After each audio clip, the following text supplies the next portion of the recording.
She said she deserved better than this boring life. I gave her divorce papers and criminal charges instead.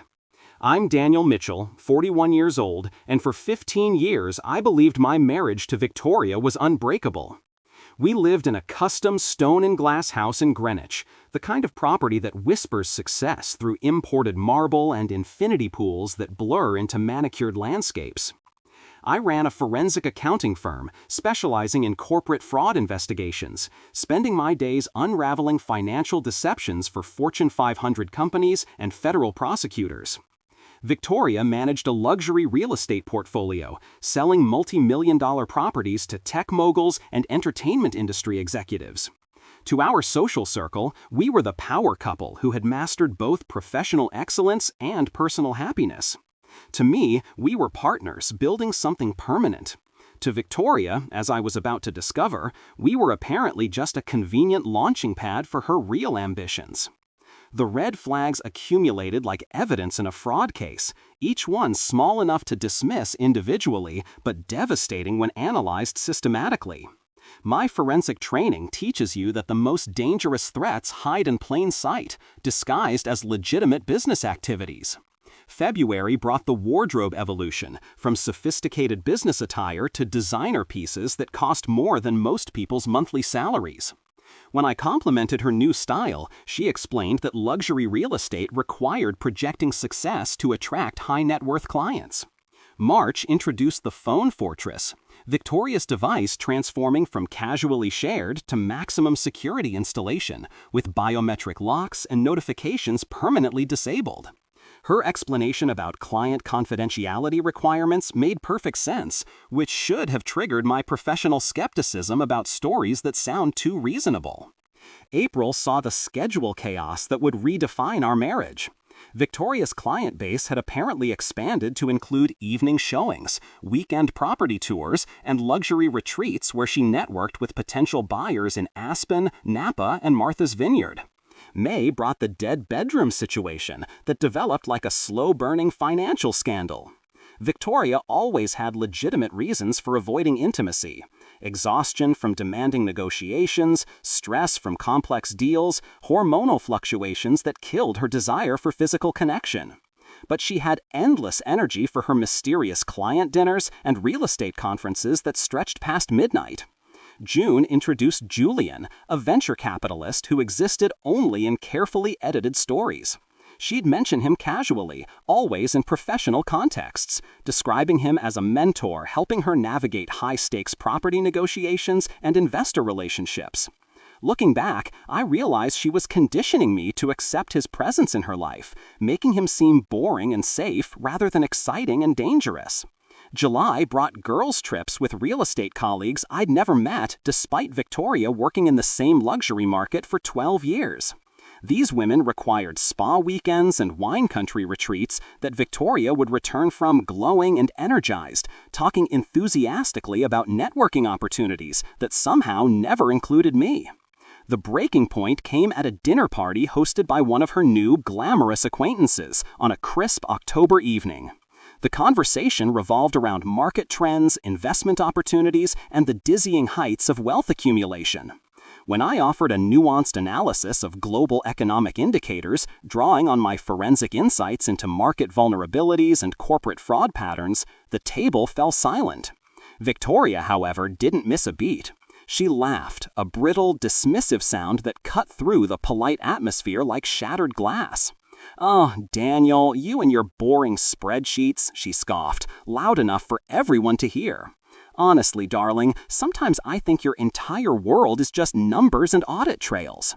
I deserve better than this boring life we've created. I deserve excitement, passion, someone who truly understands ambition and knows how to live." The words hung in the air like poison gas, a public execution of our 15-year marriage, delivered with a smile for an audience of strangers. The humiliation was absolute, but in that moment, something fundamental shifted inside me. The pain, the shock, the disbelief began crystallizing into something colder and infinitely more dangerous.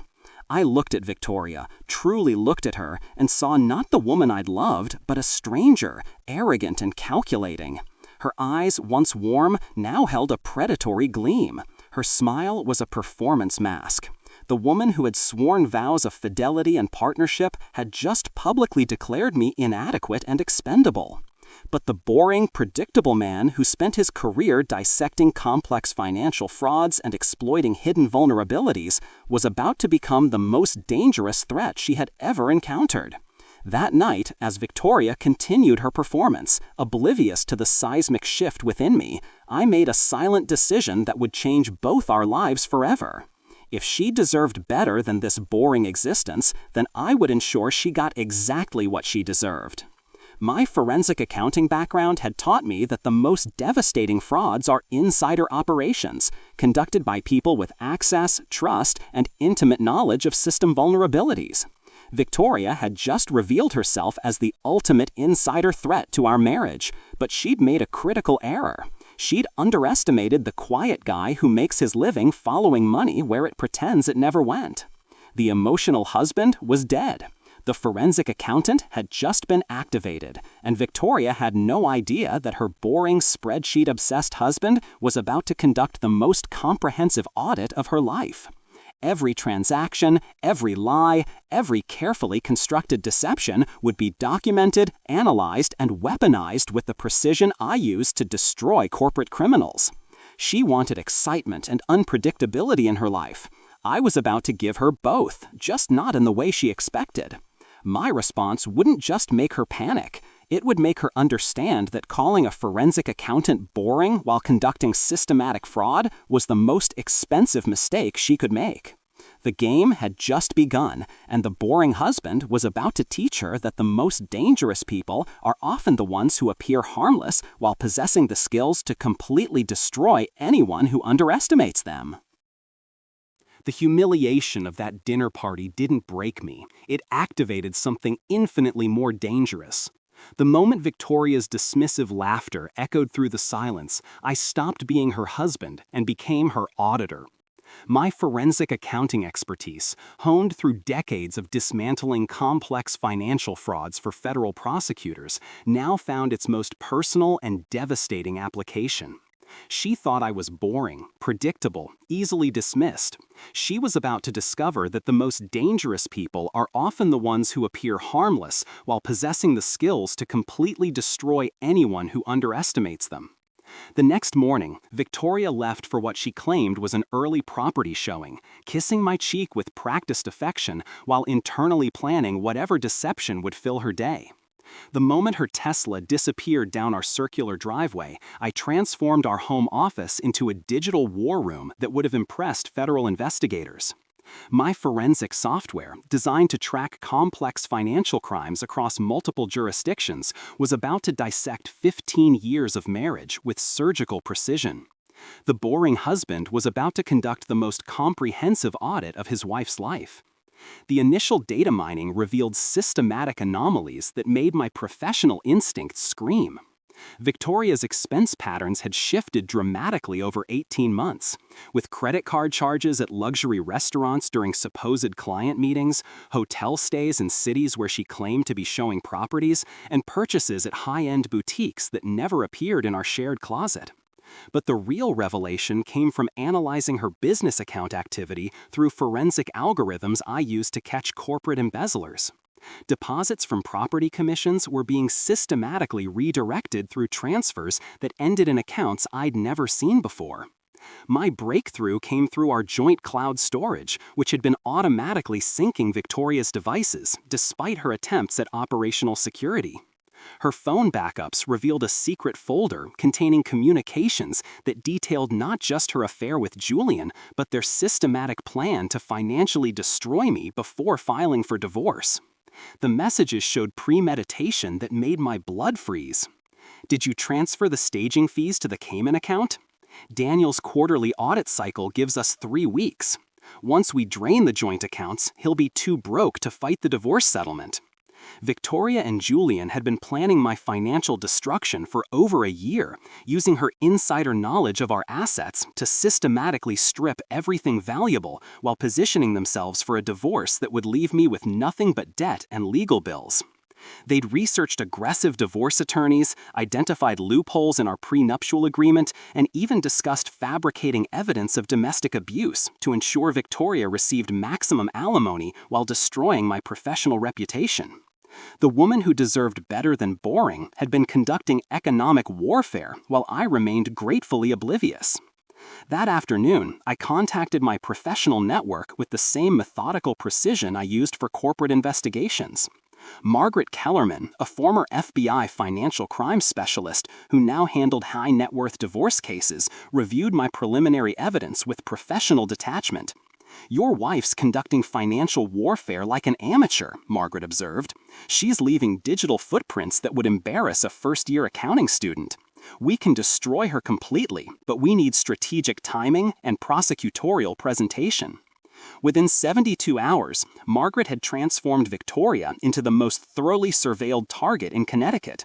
GPS tracking on her vehicles, digital monitoring of her communications, and surveillance teams documenting every movement created real-time intelligence that would survive any legal scrutiny.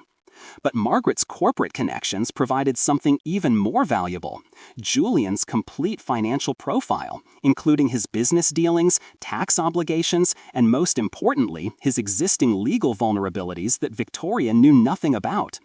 The investigation revealed that Julian's venture capital firm was built on systematic investor fraud that had already attracted SEC attention.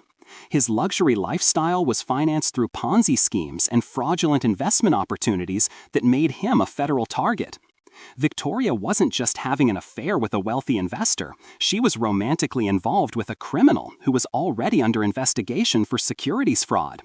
Her association with Julian wouldn't just destroy her marriage, it would potentially result in criminal charges as an accessory to federal crimes. Margaret's surveillance documented their operational patterns with federal task force precision. Tuesday and Thursday meetings at Julian's penthouse, weekend getaways to properties Victoria claimed to be showing clients, and regular dinners where they discussed plans for my financial destruction. But the evidence revealed something Victoria hadn't anticipated. Julian was simultaneously conducting identical romantic manipulation schemes with two other married women, using their marriages to exploit financial opportunities while planning to discard them once their usefulness expired. The most damaging discovery came through Margaret's corporate intelligence network. Julian wasn't just a fraud target, he was married to Patricia Archer, a powerful attorney from Old Connecticut Money, who had been systematically building her own case against Julian for years. Patricia had suspected his criminal activities and numerous affairs, but lacked concrete evidence to destroy him without risking her family's reputation. She'd been waiting for the right moment and the right ally to strike with overwhelming force. Margaret arranged a discreet meeting with Patricia at an exclusive private club where Old Money conducted business away from public scrutiny. Patricia was formidable, sharp, elegant, radiating controlled fury that had been simmering for years. When I presented detailed evidence of Victoria and Julian's affair, intertwined with their financial manipulations, her reaction was coldly satisfied rather than emotional. "I've been waiting for this opportunity," she said with glacial composure. "Julian exploits ambitious women, uses them for his schemes, then discards them. Victoria is just his latest victim, but this time he chose the wrong woman and definitely the wrong husband." Patricia revealed that Julian had been manipulating firm finances, using client accounts for personal expenses and unauthorized transfers that violated federal securities laws. Victoria, with her access to luxury properties and high-net-worth clients, had been the perfect accomplice for laundering money through inflated real estate transactions. My evidence of Victoria's direct involvement provided the missing link Patricia's attorneys needed to trigger federal investigations. Our alliance formed around shared betrayal and complementary resources that would prove unstoppable. Patricia had legal firepower, institutional knowledge of Julian's criminal network, and years of documented evidence. I had forensic accounting expertise, real-time surveillance of Victoria's complicity, and digital evidence that would survive prosecutorial scrutiny. Together, we had enough ammunition to trigger investigations that would destroy their careers, their freedom, and every asset they'd stolen or manipulated. The emotional transformation within me was complete and irreversible.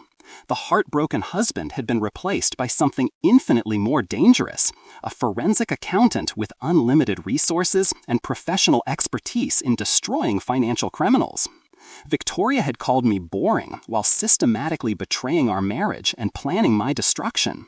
She was about to discover that boring men don't orchestrate strategic revenge that results in federal indictments and complete financial ruin. Patricia and I transformed our shared betrayal into a precision-guided weapon, combining her legal firepower with my forensic accounting expertise to build a case that would destroy both Victoria and Julian simultaneously. Our alliance operated from Patricia's private law office, where her team of corporate litigation specialists eagerly integrated my digital forensics into their existing investigation. The evidence we compiled was staggering. Julian's systematic investor fraud totaling over $4 million, laundered through inflated real estate transactions that Victoria had facilitated with her luxury property connections. Every romantic dinner she'd claimed was client development had actually been strategy sessions for federal crimes. Every weekend getaway disguised as property tours had involved meetings with offshore banking representatives who helped them hide stolen money. My forensic software revealed the elegant simplicity of their criminal enterprise. Victoria would identify high-value properties with motivated sellers, Julian would arrange fraudulent investor funding through his venture capital firm, then they'd manipulate the transactions to generate massive commissions while the properties were immediately flipped to shell companies they controlled. The staging fees, renovation costs, and consultant payments were all fictitious expenses that allowed them to extract clean money from dirty sources. Victoria wasn't just Julian's mistress, she was his most valuable accomplice, using her professional reputation to provide legitimacy to transactions that were fundamentally fraudulent. But I needed to test their operational security before committing to total warfare. On a Thursday evening, when Victoria claimed to be showing a waterfront estate to international buyers, I executed what I called the panic protocol. At exactly 10:15 p.m., I sent her a single text from an untraceable number. FBI Financial Crimes Unit has questions about your recent escrow transfers. Expect contact tomorrow. The response was immediate and devastating. Patricia's surveillance team watched Victoria's location pin race from Julian's penthouse toward our neighborhood like a thief fleeing a silent alarm, while her panicked calls to Julian revealed their complete vulnerability under pressure. When Victoria burst through our front door at 11:03 p.m., hair hastily arranged and makeup smudged from stress, I was calmly reviewing client files in my home office. "Did anyone call about my transactions?" she managed, voice artificially controlled while her eyes darted toward her phone for guidance that wouldn't come. "No calls," I replied, analyzing her micro-expressions for tells. "Should I expect some?" Her relief was microscopic but visible, confirming she had intimate knowledge of federal crimes that would interest law enforcement. The panic test proved two critical points. They were brittle under pressure, and, with the right audience, they would shatter completely. The venue selection required strategic precision worthy of a federal sting operation. Victoria had been bragging for weeks about her upcoming broker's open house at a $28 million waterfront estate, describing it as the career-defining event that would finally put us in the room with real money. She'd stacked the guest list with venture capital clients, social media influencers, and lifestyle photographers who existed to make careers look inevitable. The setting was perfect, public enough to ensure maximum witnesses, prestigious enough that Victoria's professional network would be present, and intimate enough that no one could escape what was about to unfold. I arranged for comprehensive documentation through what appeared to be a lifestyle feature crew, positioning Patricia's process servers as catering staff and ensuring that federal agents would be strategically placed near every exit. The timing had to be surgical. Court filings at 5 p.m., account freezes at 5:02 p.m., and SEC agents executing search warrants at Julian's office at 5:05 p.m. Victoria would learn about her destruction in real time in front of everyone who mattered in her professional world. My psychological transformation was complete and irreversible. The humiliated husband from that dinner party had been replaced by something infinitely more dangerous, a forensic accountant with unlimited resources and federal-level expertise in destroying financial criminals. I felt no rage anymore, only crystalline purpose. Victoria had spent months underestimating the boring, predictable man who spent his career following money through complex deception networks. She was about to discover that my quiet demeanor masked a mind capable of orchestrating systematic destruction with prosecutorial precision. The final week required performance art worthy of an Academy Award. I played the supportive husband with methodical dedication, complementing Victoria's preparation for the open house while internally cataloging every lie she told about its importance. When she modeled her ivory silk dress and diamond choker, asking if the look projected serious luxury professional, I assured her it was perfect for the attention she'd receive. She glowed with arrogant anticipation, completely absorbed in networking strategies and client acquisition opportunities that would never materialize.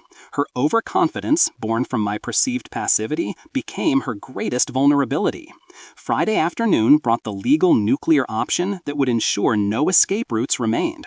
Patricia's attorneys filed criminal referrals with the SEC and FBI, while my team submitted sealed divorce papers citing adultery and systematic financial fraud. Victoria wouldn't learn about either action until the open house, discovering her fate in front of 200 luxury real estate professionals and potential clients. The federal agents received comprehensive evidence packets that morning, forensic analyses proving systematic money laundering, property transaction records showing fraudulent schemes, and audio recordings demonstrating Victoria's active participation in federal crimes. Saturday evening arrived with the weight of inevitability. Victoria departed for the estate radiant with excitement, kissing me goodbye and promising the evening would transform her career trajectory. "Break a leg, darling," I told her, watching her drive away in the car I'd had fitted with GPS tracking. "You deserve all the recognition you're going to get tonight." She had no idea those words carried the precision of a death sentence delivered with forensic calm. As I prepared for the evening's events, adjusting my tie and reviewing the final coordination details with Patricia, I reflected on Victoria's words from that dinner party. I deserve better than this. Tonight, she would receive exactly what she deserved. The boring, predictable husband had become inevitable, and Victoria's panic was about to become permanent and very, very public. The $28 million Whitmore estate gleamed like a monument to wealth against the darkening Connecticut coastline, its floor-to-ceiling windows casting golden light across manicured lawns where Victoria's career was about to end in spectacular fashion. 200 luxury real estate professionals mingled with champagne and architectural models, completely unaware they were about to witness the most devastating professional downfall in the industry's history. I arrived precisely at 7:15, allowing Victoria to establish her false confidence before introducing systematic destruction into her carefully orchestrated evening.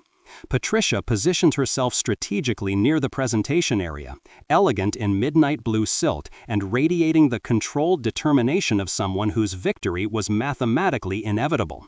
Victoria commanded the estate's grand foyer like a queen holding court, gesticulating confidently while describing investment strategies to potential clients who had no idea they were listening to systematic fraud disguised as professional expertise. She wore her ivory silk dress like armor, the diamond choker catching light as she projected ambitious professionalism to industry leaders who genuinely respected her apparent success. Julian stood beside her, silver-haired and confident, discussing venture capital opportunities with colleagues who would soon understand they'd been networking with federal criminals. The formal presentation began with Victoria taking center stage beside architectural models of waterfront developments she'd been secretly using to launder Julian's stolen investor funds. "Ladies and gentlemen," she announced, voice carrying clearly through the estate's acoustic design, "tonight represents the future of luxury real estate investment."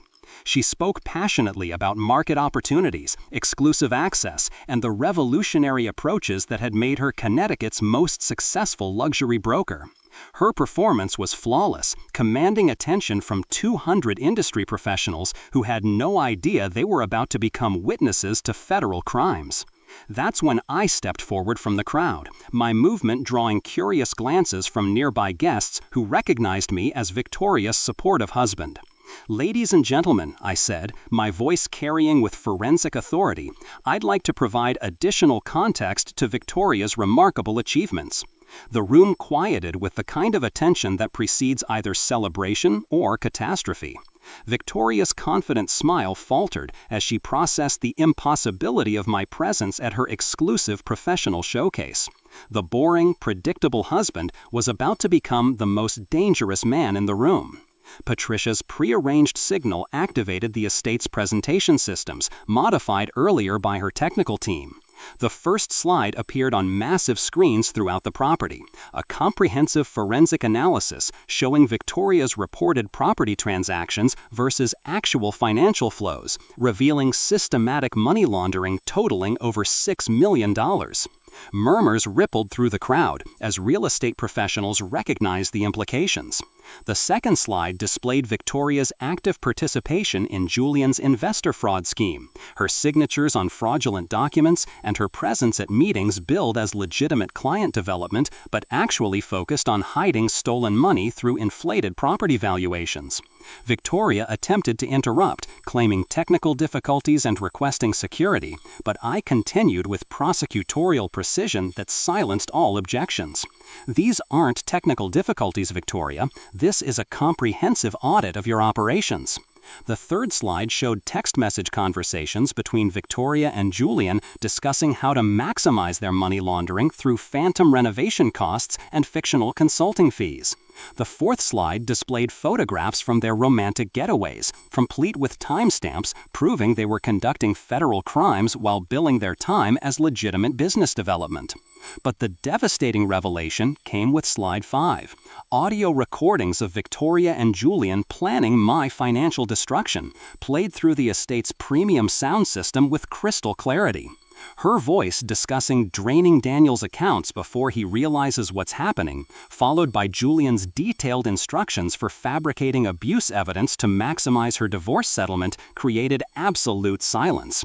200 luxury real estate professionals simultaneously realized they were witnessing not just infidelity, but systematic federal crimes that had operated under the guise of professional excellence.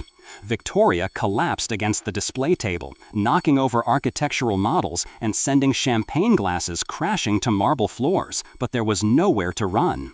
Federal agents Patricia had positioned strategically throughout the estate were already moving toward exits, ensuring key witnesses wouldn't disappear before providing statements.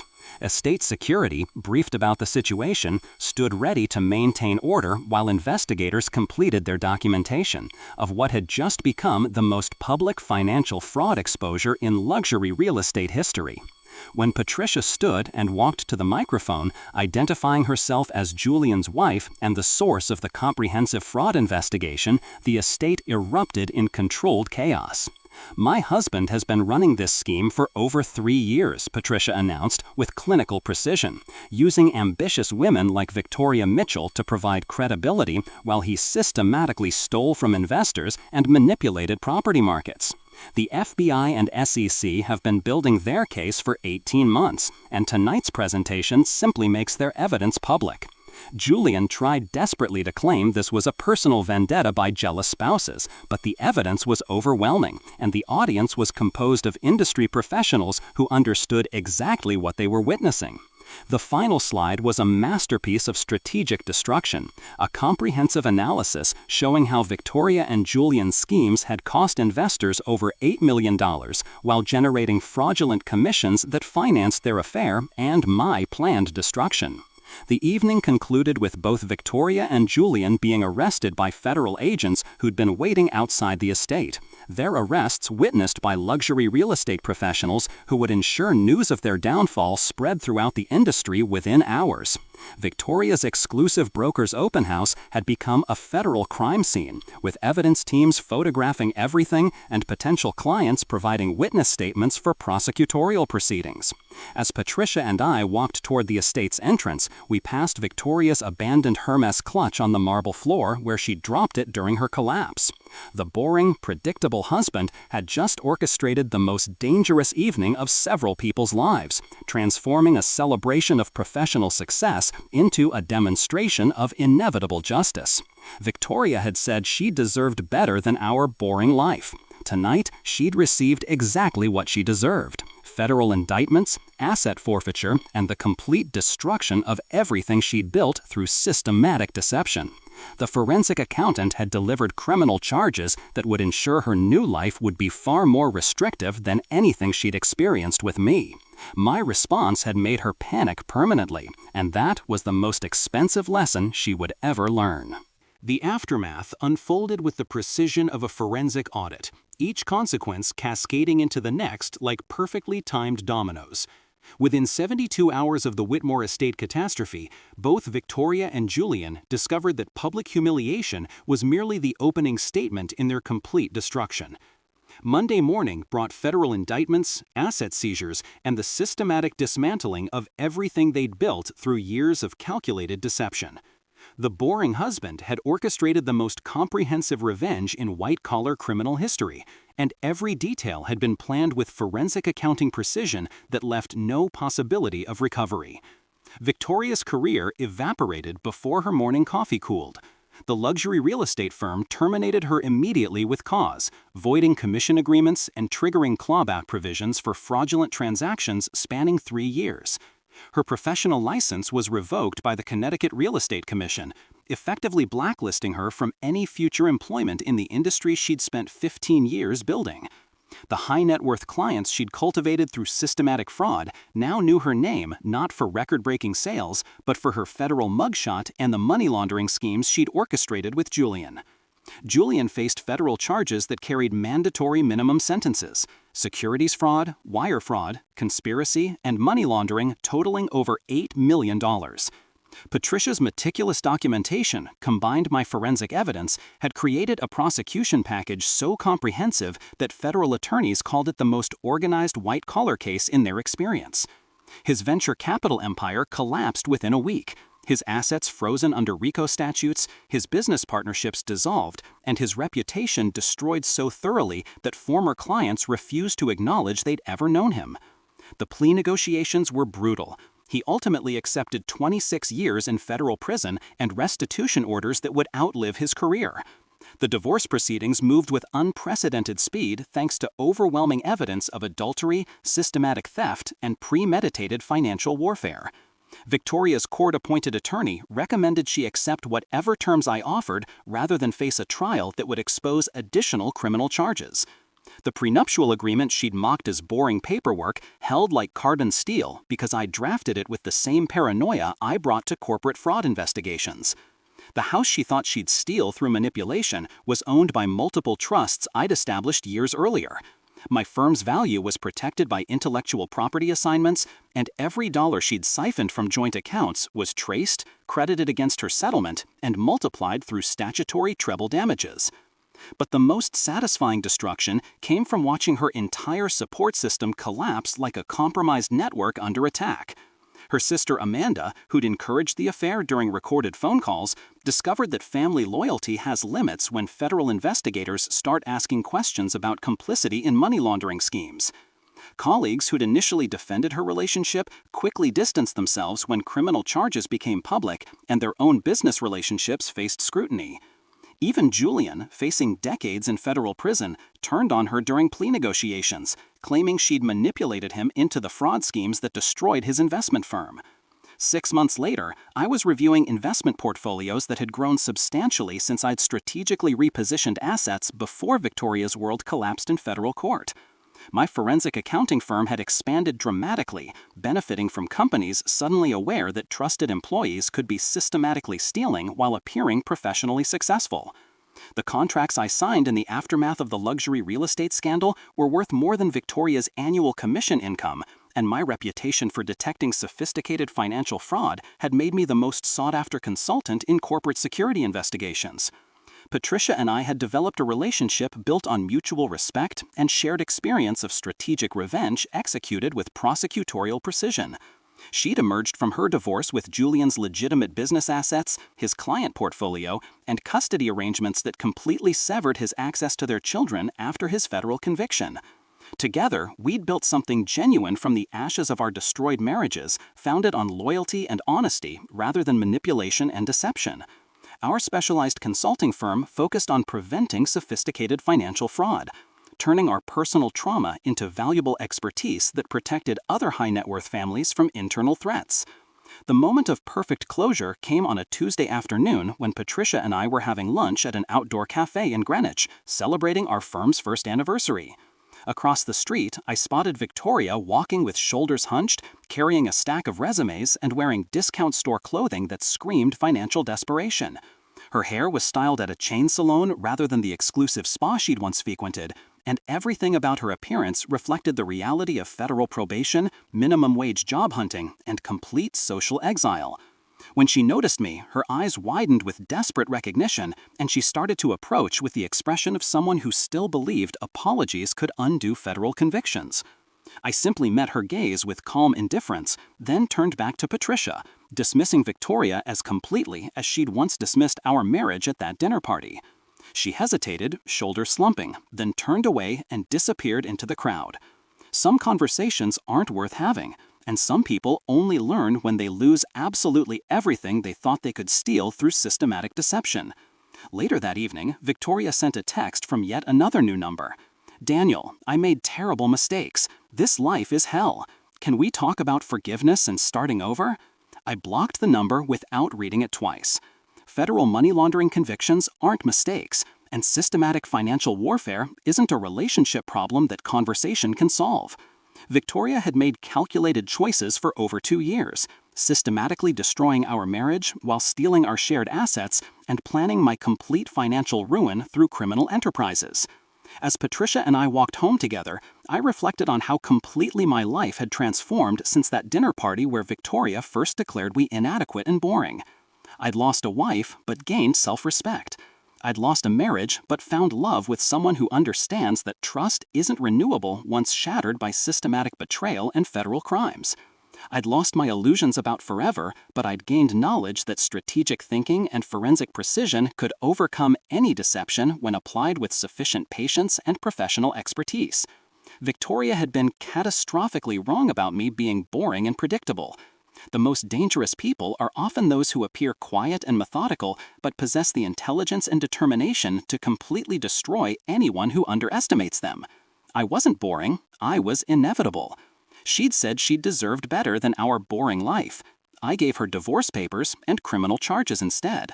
And that was the most expensive education she ever received about underestimating the quiet guy who follows money where it pretends it never went.